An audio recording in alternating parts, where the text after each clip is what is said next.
Hi friends, అందరికీ ధన్యవాదములు. Welcome to our channel. చేయూత పథకానికి సంబంధించి ఒక చక్కటి కామెంట్ తోటి వీడియోనైతే స్టార్ట్ చేద్దాం. ఏపీ సీఎం జగన్మోహన్ రెడ్డి గారు అర్హత పొందిన ఎస్సీ ఎస్టీ బీసీ మైనారిటీ మహిళలకు అనకాపల్లి నుండి మార్చి 7వ తారీఖున వైఎస్ఆర్ చేయూత పథకానికి సంబంధించిన 4వ విడత నిధులను అయితే రిలీజ్ చేయడం జరిగింది.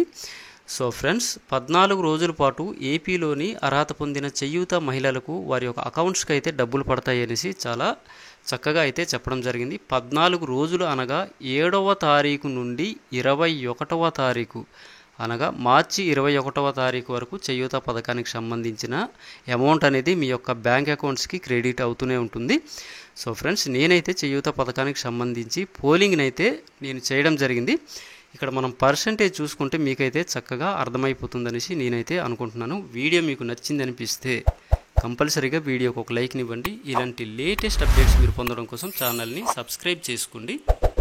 చేయూత పథకానికి సంబంధించి మొదటి పోలింగ్ మనం చూసుకున్నట్టయితే ఇక్కడ చూడండి, చేయూత పథకానికి సంబంధించిన డబ్బులు పడలేదు 76% చూపిస్తుంది. డబ్బులు పడ్డాయి 24% అయితే చాలా చక్కటి గ్రీన్ సింబల్లోనైతే మనకి చూపించడం జరుగుతుంది. సో ఫ్రెండ్స్, ఈ వీడియోలో అయితే చేయూత పథకానికి సంబంధించి అర్హత పొందిన మహిళలకైతే చక్కగా వీడియో అయితే అర్థమవుతుందనేసి వీడియో చేస్తున్నా. రెండో పోలింగ్ మనం చూసుకున్నట్టయితే ఇప్పుడు మనం గంటలో చూసుకున్నట్టయితే మనకి 1 అవర్ అనగా గంట చేయూత పథకానికి సంబంధించిన పోలింగ్ మనం చూసుకుంటే పడలేదు. ఇక్కడ పర్సంటేజ్ చూసుకుంటే 74 కనిపిస్తుంది. ఇందాక మనకి 76 కనిపించింది. ఇక్కడ మనకి పడ్డాయి. మనం ఫస్ట్ పోలింగ్లో చూసుకుంటే 24 వచ్చింది, ఇక్కడ చూసుకుంటే 26 వచ్చింది. సో ఫ్రెండ్స్, చక్కగా వీడియో అయితే అర్థమవుతుందనేసి నేనైతే భావిస్తున్నాను.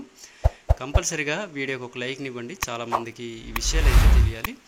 ఇప్పుడు మనం మూడో పోలింగ్ చూసుకున్నట్టయితే మనకి 9 అవర్స్ అంటే 9 గంటలు ముందు చేయూత పథకానికి సంబంధించి డబ్బులు పడ్డాయి 27% వచ్చింది, పడలేదు 73%. చూసారా ఏ విధంగా మనకి చేయూత పథకానికి సంబంధించిన మహిళలు మనకిచ్చిన పర్సంటేజ్ అనమాట. ఇది చాలామందికి అయితే అర్థమవుతుందనేసి అనుకుంటున్నాను. మంచి అప్డేట్తో కలుద్దాం. Bye friends, have a nice